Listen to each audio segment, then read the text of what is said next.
Alright guys, I'm going to show you today, we get the camera adjusted, one of the first stocks I bought when this market went on sale. I'm going to talk to you a little bit about that stock and show you a little bit about how I used, what method I used to evaluate it. So the company is Copart, their ticker symbol CPRT. They are basically a glorified online junkyard slash salvage operation. The founder, Willis Johnson, started as just a junkyard owner, from my understanding, and grew and bought these other businesses and junkyards and auto parts businesses. And they actually have grown into a multi-billion-dollar worldwide corporation. And now they sell salvaged vehicles online. They auction them online.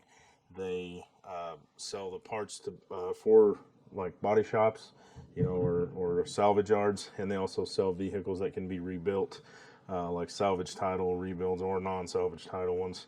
And you can go bid on them, and it's a good source for parts and for vehicles. And they support a lot of businesses in the automotive industry. Most people don't have any idea when they wreck their car, if it gets totaled, they just know a tow truck picks it up and it's gone. So it's a really kind of a fascinating business, and it's one that I've been wanting to buy for a long time. I kind of stumbled upon them in 2018. Didn't really have the money. They were a good price at that time, but then their shares just kept going up and up and up, which is good. But I didn't have the money to put into them, so I was just sitting and saving and waiting. And now I think they're a good buy. So we're going to jump in here, and I'm going to show you that I do own Copart and how much of it I own. So we're in TD Ameritrade on this one. This kind of shows you what I bought all of the shares for. So this is an example of not buying all your shares on the first day, and you'll see more in my other account, but letting the price drop, because you can see the cost varied, and I don't know if this shows it. I'm not too familiar with this screen. I had to get a screen that didn't show all my account info, but this shows you that I do own 60 shares essentially and my adjusted cost per share is 60.2873. My point is, if I'd have bought it on a day that it would say 65 or 69, like you will see in my other account, my adjusted cost per share would be way higher. So we'll jump into this one. This shows you, so I own 60 shares there, 271 shares here. So what is that, 331? And let's see if this will show me. That's not going to show me the transactions. Maybe if I go back to this screen. There we go. Let's see. Nope, it's still not going to show it. But this shows how much I own. Let me go to orders. So this will show, let's do last 30 days. Okay, here it's going to be, if we sort it, you can see I paid 71 for the first shares that I bought. So that's, based on today's price, that's high. 66, 60, and 65. So my average here would be, I don't know, around 65, for all of it, maybe a little more. So that's a good example. Take 25% of what you have to spend and do it the first day, then watch where the price goes. Do another 25%, so you can actually average your shares down. So the criteria that I used to evaluate whether this was actually a good stock or not, I will show you. So let me save this one. Okay, so what you're seeing on the screen now is a calculator, and if you read like Phil Town's book, like his first one, he will show you how to do this. He has a website you can pay for that will show you how to do this. Again, I'm not going to show you the website because it's all proprietary to him, but if you go sign up for it, you can have a calculator that does all this for you. But what you want to do here, what this is going to do is this is basically trying to tell you the value of the business in 10 years. And you only have to plug in a few numbers to calculate the value of the business in 10 years. You put in the rate of return that you want to make, and it's going to discount. It's going to kind of work backwards. You can see how this goes 10 to 1, and it's going to give you your full price, and then your buy price will be based on the margin of safety. So what we're going to do here is we're going to put these numbers in, and I'm going to show you where to look them up, where to find them, and what that looks like. So the first thing we need is EPS TTM, which is earnings per share trailing 12 months. So I'm going to lock this window over here for a minute. And if you go to this website, macrotrends.net, you can look up Copart and you can get all these, you get all these options here. If you get a price ratios and PE ratio, this is the price. And then the second one is the price to earnings, or actually, sorry, the earnings per share for the trailing 12 months. So that's just 307. So we can go more into about why we're using these numbers in a later date, but just know that you can put 307 in there. This next one, we're going to have to go, actually, if you just Google Copart and go to Yahoo and you go to analysis, what we're looking for is it's called the analyst consensus growth rate to put into this area. If you go to analysis, mine's already selected, and you go down here, you're going to see the next 5 years growth rate 22.3, and you're actually going to see the past 5 years is 28. So that's pretty cool. A company that can grow it over 20% is good. If I put 28 in here, this spreadsheet will just go bonkers. I'm not going to put 28. I want to be a little more conservative than that. I'm going to pull it back to 20. 20 is still a lot, to be honest with you, but based on what they've done in the past, I'm comfortable putting 20 in there. This future earnings per share is calculated based on these numbers right here. It basically says if it grows at 20% per year, this is the earnings per share today, and it does the math all the way out to 10 years, and this just brings that value over from the 10th year. The future price to earnings is 2 times the growth rate. Again, we can get in on why that we use these numbers, but a lot of people use these numbers or very similar to do these valuations. So if you got a 20% growth rate for the future growth rate of the company for earnings, double it and put future price to earnings ratio as 40. The future value, what it does is it basically multiplies its future earnings per share times future price to earnings. That tells you what the stock value is going to be in the future. What's the price going to be 10 years from today if it continues to grow at 20%? Right here is the rate of return that you want to get. I'm going to use 15. That's over double. The stock market average is like 7 on the big indexes over the long term, give or take. So 15 is amazing. 15 is good, but you're buying single stocks. If you're not buying an index, you're not buying a mutual fund. You want to get a better rate of return for putting in all this work and research. The margin of safety is what Charlie Munger said are the most important 3 words in investing. Margin of safety.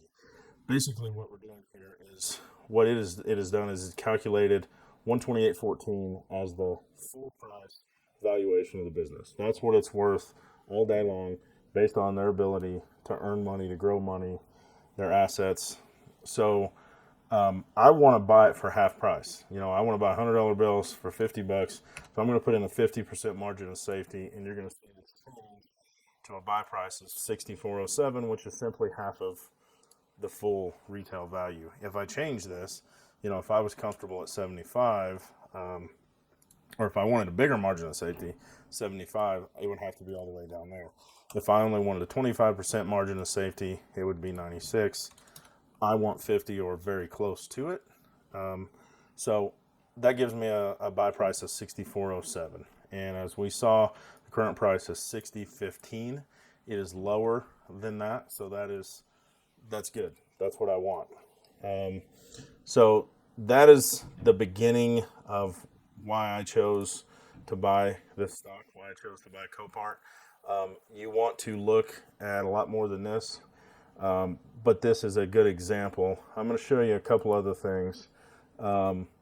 If we go here to this next tab, what I've got is long-term debt, and they had less than $500 million of long-term debt here, with the last quarter. And if we go over here to net income, we can see that their trailing 12 months of income is about 0.733 billion. So basically, they have less than a year's earnings in long-term debt. That's the way to look at that. That's 482. So say it's $500 million, and this is $750 million. So it wouldn't even take them a year in earnings to pay off their debt completely 100%. That's an example of a good company. You only want 1 or 2 years, in my opinion, of debt, earnings to debt ratio, let's call it. So if they spend every penny they made on debt, how many years would it take them to pay it off? 2 years or less is really good. A company like Ford is over 10 years. It's way, way, way, way up there.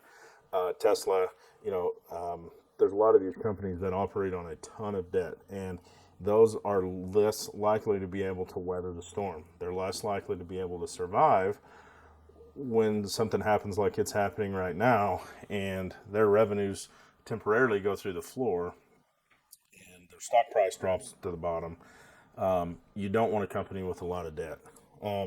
Another thing that Copart did, if I can find the article, is they just drew down all their credit reserves. And what that did is, let's see if we can look for it real quick. So number one, they took on debt to do that. But what they're doing now is they're sitting on almost $1 billion in cash. So that makes them even more well positioned to weather the storm. And I don't know if it's on one of these articles. Let's see, transcripts. A lot of these are ads, but you can go look for it. You can see what they did last week. They drew out a bunch of cash, basically exhausted all their credit lines. Not because they need it, not because they're hurting yet, in my opinion, but because they want that in reserve. So when you have a company that's literally sitting on $1 billion worth of cash with a B, that's a lot of money. Based on their market cap, based on how much they earn, that's a ton of money for them. They can weather the storm. They got a lot of cash sitting there. And when this passes, what they haven't spent of that credit, they can pay it all back, pay minimal interest. But at least they have that cash in their hand to be able to be well positioned to go forward. So what we would expect to see, and this is all long-term stuff. This is not looking at it next week and saying, oh my God, it made all this money. But in 10 years, we should say that our price has doubled on that stock, and that would give us our 15% rate of return. And actually, you'll find a lot of times it'll go quicker than that. If we go look at what it has been doing, let's say for the last year, even the 5-year looks really good on this company. It's just up, up, up. It's growing, and that's what you want to see. You want to get a company that still has the ability to conquer the world. They're a good company, and they can go 10 times, 20 times, 50 times what they are today. You want to ride that growth up. You don't want some, Coke and Johnson Johnson, General Mills, they're all great, but it's hard for them to continue growing at the same pace that a small cap or mid cap company can grow at. But let's look at a year. They haven't been this cheap on shares for basically it's been a year. And then they got as high as over $100. They're almost double what they're trading at today. They've been that high before. And so I think it's a good buy personally. I think they're going to go back to the $80, $90 range in the next year, maybe. I mean, we'll see. But if not, then the next couple of years. And that's going to be a really nice rate of return. So that's a little bit of information on how I evaluate these companies. I can post a spreadsheet. You can change this. There are other value investors like Monesh Prabrai. You can read his book, and he changes this up a little bit, but it's exercise on how he evaluates the company, how he calculates the future value. And the way you calculate the future value is based on the past. And you go look at the earnings per share growth rate and return on invested capital, return on equity. You can look at all those other things, and for this business in particular, they're very good, really good. Continuous, steady growth. They operate with extremely low debt. I believe in what they do. You know, they're mom and pop, and they grew and grew through being honest and working hard and providing a very needed service. And it's the kind of company I can really believe in and get behind. So, cut the video off there. I'll see if I can put my phrase on here. Uh, it's not a good deal if it's not a good company. So don't go throw your money at the speculation of the day right now just because the prices are low. Do something like this exercise or something else to figure out what the company's worth before you spend your money. Okay, catch you later.